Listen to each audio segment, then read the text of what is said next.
देश के साथ गद्दारी और पाकिस्तान के साथ यारी निभाने वाले सीआरपीएफ जवान मोतीराम जाट को नौकरी से बर्खास्त कर दिया गया है। इस दौरान एनआईए की पूछताछ में खुलासा हुआ है कि पहलगाम आतंकी हमले से पहले आरोपी जवान पहलगाम में ही सीआरपीएफ की 116वीं बटालियन में तैनात था।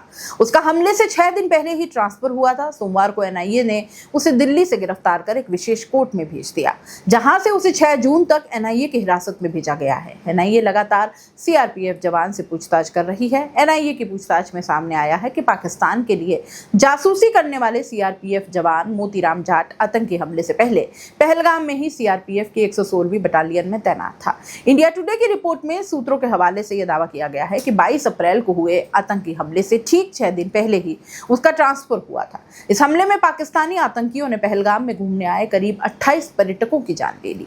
आतंकियों ने पर्यटकों को धर्म पूछकर मौत के घाट उतारा। मारे गए पर्यटकों में ज्यादातर लोग हिंदू समुदाय से थे। इस हमले के बाद पूरे देश में पाकिस्तान के प्रति आक्रोश फैल गया। नेशनल इन्वेस्टिगेशन एजेंसी यानी एनआईए की प्रारंभिक जांच में सामने आया है कि मोतीराम जाट लंबे समय से पाकिस्तान की खुफिया एजेंसियों के संपर्क में था। यह भी पता चला है कि वो साल 2023 से ही पैसों के बदले देश से गद्दारी कर रहा था। जाट ने भारतीय सुरक्षा बलों की ऑपरेशनल रणनीतियों, मूवमेंट से जुड़ी जानकारियां और महत्वपूर्ण सैन्य ठिकानों की लोकेशन पाकिस्तान को मुहैया कराई। इसके बदले में पाकिस्तान से उसे मोटी रकम दी गई थी। एनआईए को संदेह है कि ये जानकारियां पहलगाम हमले में आतंकियों की मदद का कारण बनी। सीआरपीएफ के बयान के अनुसार मोतीराम जाट की सोशल मीडिया पर संदिग्ध गतिविधियों के चलते उस पर केंद्रीय एजेंसियों की नजर पड़ी। इसके बाद उसकी निगरानी शुरू की गई। जब पर्याप्त सबूत जुटा लिए गए तब दिल्ली से उसकी गिरफ्तारी की गई।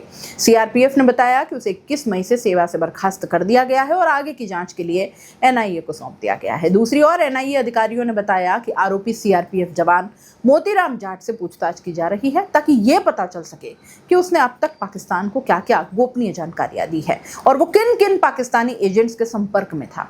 अब यह भी जांच का विषय है कि वो पाकिस्तानी खुफिया एजेंसी का मोहरा कैसे बना और उसे किस माध्यम से संपर्क किया गया। दिल्ली की एक विशेष अदालत में पेश किए जाने के बाद उसे 6 जून तक की हिरासत में भेज दिया गया है। यह मामला एक बार फिर इस बात की पुष्टि करता है कि पाकिस्तान भारतीय सुरक्षा संस्थानों को भीतर से कमजोर करने की साजिशों में लगा है। लेकिन इस बार यह साजिश एक ऐसे व्यक्ति के जरिए सामने आई जो खुद देश की रक्षा में तैनात था।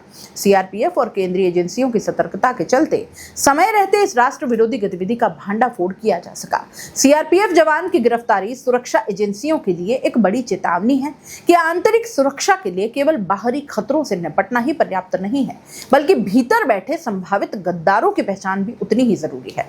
यह मामला उन सभी सुरक्षा कर्मियों के लिए एक सबक है जो देशभक्ति के नाम पर वर्दी पहनते हैं लेकिन निजी स्वार्थ में देश को गिरवी रखने को तैयार हो जाते हैं।